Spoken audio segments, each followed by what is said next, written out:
There are many interesting queries that involve data from multiple tables.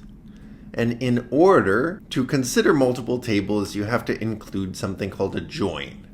And a join just means considering multiple tables at once in order to compute a result. You can do this within a select statement by modifying the from clause to talk about more than one table. Let's look at an example, and then we'll talk about the details of how it works. So we'll just continue the example that we had before, which was that we had a table with the parent-child relationship between a bunch of dogs for some dog breeder, where we've just made up the names for dogs, which are the parents and the children. Each row has a parent-child relationship. The child only shows up once because there's only one parent for each child, but the parent might show up multiple times because some dog can have multiple children. And this table represents a family tree of dogs. Ellie's the parent of Finn, Finn's the parent of Ace, Daisy, and Ginger, etc. We might also want to represent more information about dogs, like what kind of fur they have, or how big they are, something like that. So we're going to put that in a separate table.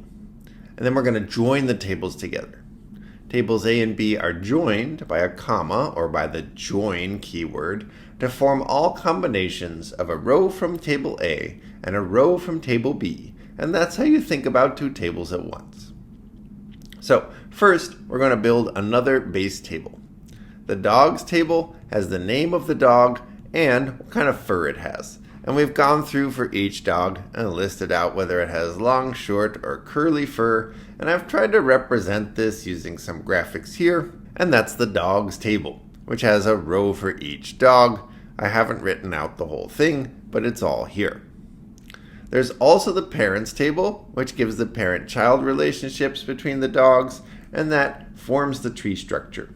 So across the dogs and the parents table, we should have enough information to talk about fur and parent-child relationships at the same time. And the way we do it, for example, selecting the names of the parents of curly-furred dogs, is to write down a select statement where the from clause has a join. In this case, we've used a comma to form the join between the parents table and the dogs table. When we do this, we create rows of a new table. And that new table is consisting of a row from parents and a row from dogs placed together. Then we select which ones we want. Where child equals name gives a condition that matches a row from parents and a row from dogs, and fur equals curly matches the original specification of being interested in the parents of curly-furred dogs. This join here is what allows us to consider two tables at once. Let's explore exactly how that works. I'll start SQLite using the dogs and parents table. Go into the column mode. If that doesn't work in your version of SQL, don't stress out too much, because all it does is format things nicely. I'll select star from the dogs table to see that it has a name and a fur column. I'll select star from the parents table to see that it has a parent and a child column, and here's all the data. The star just means select all of the columns. So watch what happens when I select star from dogs joined with parents. I get a long list of rows. There's a name column, a fur column, a parent column, and a child column. These are the two from the dogs table. These are the two from the parents table. And what I'm seeing is a row from the dogs table paired with a row from the parents table. Now, some of these don't really tell me anything interesting. Like Ace has long fur and Ellie is the parent of Finn. This fur information doesn't have anything to do with this parent-child information. And so when we join, we look for a condition that will make the whole row consistent in a way that we care about. For each problem, this will be different. For the problem we're trying to solve here, where we're trying to find the parents of curly-furred dogs, we care about the name that gives us the fur being the same as the name that is the child. So by looking at this long row, we can see that Finn is the parent of a long-furred dog, by ensuring that the name is the same as the child. So if I rewrite this query with a where statement that says name equals child, I'm now down to a shorter number of rows. They say things like Finn's the parent of Ace and Ace has long fur. Ace is the parent of Bella and Bella has short fur. Ace is the parent of Charlie and Charlie has long fur. From this information, we can discover, for example, that Ellie's the parent of Finn and Finn has curly fur, and so we can find a dog that's a parent of a curly-furred dog. In this case, Ellie is the parent of Finn. But the only way we were able to achieve this result is to limit the number of joined rows to ones where the fur was talking about the fur of the child. Notice that we didn't write fur equals child, we wrote name equals child. Why is that? We're trying to match the value in the name column with the value in the child column. If I wrote fur equals child, I would get no results, because the child column has names of dogs, whereas the fur column has long, short, and curly, and so there's nothing that matches. So you have to come up with a condition that will have some true values, but which makes the joined rows that result consistent. The information about fur is relevant to the information about this parent-child relationship. Look what happens when we write name equals parent. We see different rows. Ace has long fur and Ace is the parent of Bella.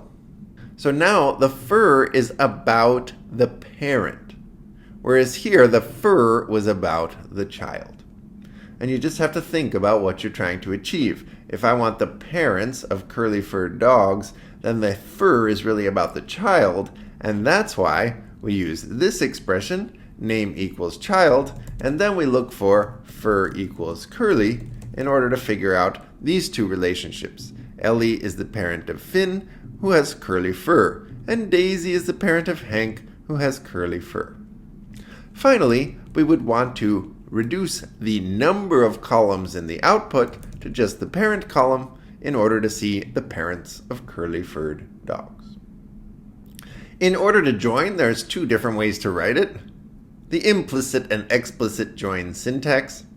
So a join typically has some condition for matching up the rows of two or more tables. In this example that we just saw, it was the name equals child condition that made sure that the two rows that were joined together were about the same child dog. And you can write this as from parents, comma, dogs where child equals name. This is the condition that makes sure the joined rows are consistent. And then this condition is different. This condition is about the dogs table only. So even though these both fall within the where clause, they have different purposes. So if this condition matches a row from parents with a row from dogs, there's another way to write it. You could use a comma, that's what's up here, or you could use the syntax from one table join another table on the condition that matches a row from the first table to the second table. So you put the matching conditions after the word on. The whole query would look like this. Select parent from, all that's the same. Instead of parents comma dogs, you could write parents join dogs. Now there's a new keyword on. On child equals name functions just like a where clause, except that it's conventional that in the on part, you write down expressions that involve both tables. So they help match a row from the first table to the row from the second table. Then you can still have a where clause to do other kinds of row selection. The truth is it doesn't matter which format you use, but I do think the second format has become more popular over the years. This explicit syntax, which has the word join instead of a comma, and uses on instead of where in order to express the relationship between one table and another. But you have to know both versions, because out there in the world, you're going to find people using commas all the time, as well as joins all the time. And if you've only seen one and you don't know what the other means, then you'll run into trouble.